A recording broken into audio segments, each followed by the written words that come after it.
একই সাথে জামাই ও নাতির বাবা পরিচয় দিয়ে ভোটার তালিকায় নাম।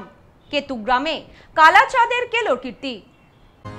পূর্ব বর্ধমানের কেতুগ্রাম ২ নম্বর ব্লকের উদ্ধারণপুর গ্রামে এক চাঞ্চল্যকর জালিয়াতির ঘটনা প্রকাশ্যে এসেছে। অভিযোগ, বাংলাদেশের শরীয়তপুরের বাসিন্দা দুলাল মণ্ডল ও দুর্জয় মণ্ডল তাদেরকে ভারতীয় নাগরিক হিসাবে পরিচয় দিতে তাদের শ্বশুর ও দাদু কালাচাঁদ মণ্ডল নিজেকেই তাদের বাবা পরিচয় দিয়ে ভোটার কার্ড, আধার কার্ড এবং রেশন কার্ড তৈরি করিয়েছেন। অর্থাৎ একই সাথে জামাই ও নাতির বাবা হিসাবে পরিচয় দিয়েছেন তিনি। স্থানীয় বাসিন্দাদের সন্দেহ হয় বিষয়টি নিয়ে, যখন তারা ভোটার তালিকায় কালাচাঁদ মণ্ডলের নামের সঙ্গে একের অধিক পুত্রের নাম দেখতে পান। এরপর খোঁজখবর নিলে জানা যায় দুলাল মণ্ডল আদতে কালাচাঁদের জামাই এবং দুর্জয় মণ্ডল তার নাতি, অথচ সরকারি নথিতে তাদের বাবার নামের জায়গায় কালাচাঁদ মণ্ডলের নাম। ঘটনার সত্যতা নিজেই স্বীকার করেছেন কালাচাঁদ মণ্ডল। তিনি বলেন, ওরা আমার জামাই আর নাতি, ওদের যাতে ভারতে থেকে যাওয়ার সুযোগ মেলে তাই আমি নথিতে বাবার জায়গায় নিজের নাম দিয়েছি। পেশায় প্রান্তিক কৃষক কালাচাঁদ নিজেও একসময় বাংলাদেশের বাসিন্দা ছিলেন বলে জানা গেছে। আপনাকে ডেকেছে কেন? বলছি, তা আপনি যে বাবা করলেন, শ্বশুরকে বাবা করেছিলেন তো? কি করেছিলেন? বাবা করছি। কাকে? আমার শ্বশুরকে। তো আপনার বয়স কত? স্যার আমার বয়স আছে বছর ভুল গেছে। আর তাহলে আপনার বাবার বয়স 5 বছরে কালাচাঁদ বাবু বাবা হয়ে গেল? হয় না তো স্যার। তাহলে হ্যাঁ, ভুল দিয়ে লেগেছে স্যার। ভুল দিয়ে লেগেছে।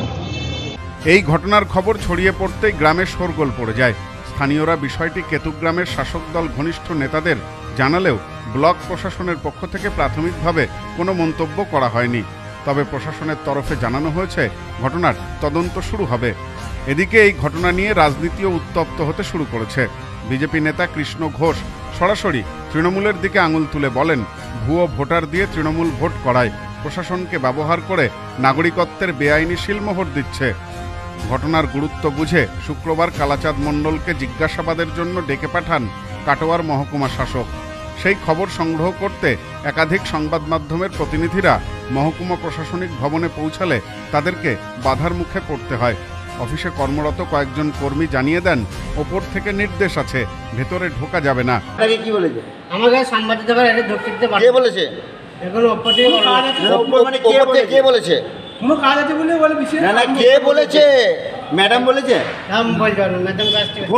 আপনি ফোন করে বলুন যে তারা যাবে, তাদের নৈতিক অধিকার আছে। আপনার অ্যাক্রিডিটেশন কার্ড হোল্ডার, নবান্ন পর্যন্ত যেতে পারি। আপনি জিজ্ঞেস করুন যে কে বারণ করেছে। এটা কি তাহলে লুকোনোটা কি হচ্ছে? যে সাংবাদিকরা ধরে ফেলেছে ভুল পাসপোর্ট, ভুল জালি, এসবগুলো সাংবাদিকরা ধরে ফেলেছে, আধার কার্ড জালি। তাহলে প্রশাসন কি করছিল? একদিন ধরে ফেলেছে, এটা অপরাধ না?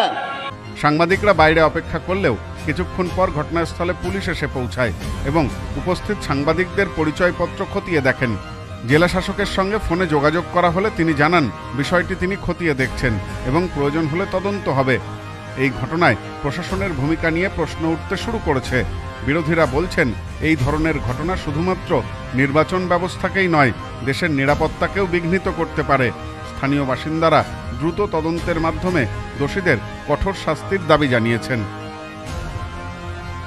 ব্যুরো রিপোর্ট, নিউজ নোম্যান্সল্যান্ড, পূর্ব বর্ধমান। নেউপিসি জুয়েলার্স, সম্পর্ক গড়ে দেয়। বনগাঁতে আমাদের 3টি শোরুম প্রতিদিনই খোলা। নেউপিসি জুয়েলার্স, বনগাঁ বাটার মোড়। নেউপিসি জুয়েলার্স ব্রাঞ্চ কুমদিন স্কুলের বিপরীতে। নেউপিসি জুয়েলার্স বিউটি, মতিগঞ্জ, হাটখোলা। আমাদের এখানে সোনা কিনুন পেপারের দামে।